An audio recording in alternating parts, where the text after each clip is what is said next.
पर्दों के उस पार उड़ान। A story of Muslim women empowerment. शहर के बीच एक खामोश आवाज़। दिल्ली की एक तंग गली में, जहां सुबह की आज़ान और ट्रैफिक का शोर साथ साथ गूंजता था, वहीं एक पुराना सा मकान था। उसी मकान की तीसरी मंजिल पर रहती थी आयरा खान। आयरा नाम छोटा था, लेकिन उसके अंदर एक पूरा आसमान बंद था। वो 22 साल की थी।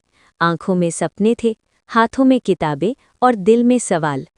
सवाल ये नहीं कि वो मुस्लिम है, सवाल ये था कि क्या मुस्लिम औरत होना सपने देखना छोड़ देने का नाम है। हर सुबह वो खिड़की से बाहर झांकती, उड़ते परिंदों को देखती और खुद से पूछती, क्या मेरे हिस्से में सिर्फ देखना लिखा है? माँ की खामोश ताकत। आयरा की माँ सबीहा बेगम ज़्यादा पढ़ी लिखी नहीं थी, लेकिन उन्होंने ज़िंदगी की सबसे बड़ी यूनिवर्सिटी हालात से तालीम ली थी। पति के गुजर जाने के बाद सबीहा ने सिलाई मशीन को अपना सहारा बना लिया। दिन रात कपड़े सीती ताकि बेटी पढ़ सके। एक रात आयरा ने थकी हुई माँ से कहा, अम्मी, मैं नौकरी करना चाहती हूँ, बाहर निकलना चाहती हूँ। सबीहा बेगम ने सुई रोकी, आयरा की आंखों में देखा और मुस्कुराई। बेटी, इस्लाम ने तुझे कभी कैद नहीं किया, लोगों ने किया है। अगर तू उड़ना चाहती है तो मैं तेरे पंख बनूंगी। वो एक वाक्य आयरा की जिंदगी का पहला ईंधन था। समाज की दीवारें। लेकिन समाज इतना आसान नहीं होता। मोहल्ले की औरतें फुसफुसाती, लड़की ज्यादा पढ़ लिख जाएगी तो बिगड़ जाएगी, नौकरी करेगी तो घर कौन संभालेगा, पर्दा ठीक से करती भी है या नहीं। हर सवाल, हर ताना आयरा के रास्ते में एक नई दीवार बन जाता। लेकिन आयरा ने तय कर लिया था, दीवारों से डरकर रास्ते नहीं बदले जाते, दीवारें तोड़ी जाती हैं। कॉलेज और पहली टक्कर। कॉलेज में आयरा अकेली मुस्लिम लड़की नहीं थी, लेकिन वो अलग जरूर थी। वो सवाल पूछती थी, वो बहस करती थी, वो चुप नहीं रहती थी। एक दिन क्लास में किसी ने कहा, तुम लोग तो बस घर में रहने के लिए बने हो। पूरी क्लास हंस पड़ी। आयरा खड़ी हुई और शांत आवाज में बोली, हम लोग इतिहास लिखते आए हैं, फर्क बस इतना है कि हमारी कहानियां पढ़ाई नहीं जाती। वो दिन आयरा की पहली जीत थी। पहचान का संघर्ष। आयरा ने मास मीडिया चुना, उसे कहानियां कहनी थीं, लेकिन लोग कहते, मुस्लिम लड़की और मीडिया, ये तो ठीक नहीं। इंटरव्यू में सवाल होते, आप हिजाब क्यों पहनती हैं? क्या आपको घर से बाहर काम करने की इजाज़त है? आयरा मुस्कुराकर जवाब देती, हिजाब मेरी पहचान है, मेरी मजबूरी नहीं, और इजाज़त मैंने खुद को दी है। जब आस्था ताकत बन जाए।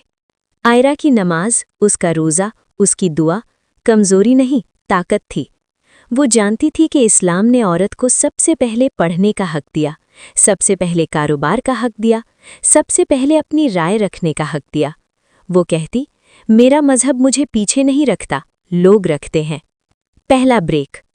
एक दिन आयरा की लिखी हुई एक स्टोरी वायरल हो गई, पर्दे के पीछे की औरतें।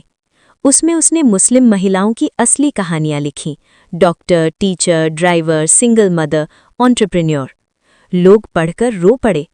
लोगों ने शेयर किया, लोगों ने सवाल उठाए। आयरा को पहली नौकरी मिल गई। जब परिवार साथ खड़ा हो।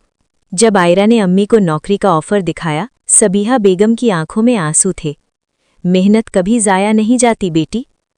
उस दिन आयरा ने समझा, एक सशक्त औरत दूसरी औरत की सबसे बड़ी ताकत होती है। सशक्तिकरण का असली मतलब।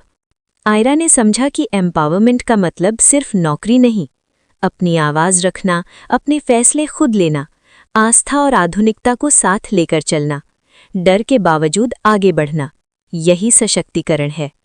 आयरा से आंदोलन तक। धीरे धीरे आयरा ने एक प्लेटफॉर्म शुरू किया, शी इज़ इनफ, जहां मुस्लिम लड़कियां अपनी कहानियां साझा करतीं। कोई पहली ग्रेजुएट थी, कोई तलाक के बाद खड़ी हुई थी, कोई अपने सपनों को फिर से जी रही थी। अब आयरा अकेली नहीं थी। आखिरी सीन, उड़ान। एक दिन वही गली, वही खिड़की, लेकिन आयरा की नज़र बदली हुई थी। अब वो परिंदों को देखकर सवाल नहीं करती थी, अब वो खुद उड़ रही थी। उसने खुद से कहा, मैं मुस्लिम हूँ, मैं औरत हूँ और मैं कमज़ोर नहीं हूँ। कहानी का संदेश, मुस्लिम महिला सशक्तिकरण का मतलब मजहब छोड़ना नहीं, बल्कि मजहब को सही मायनों में समझना है। पर्दा सोच पर नहीं होना चाहिए। औरत जब पढ़ती है तो पूरी नस्ल पढ़ती है।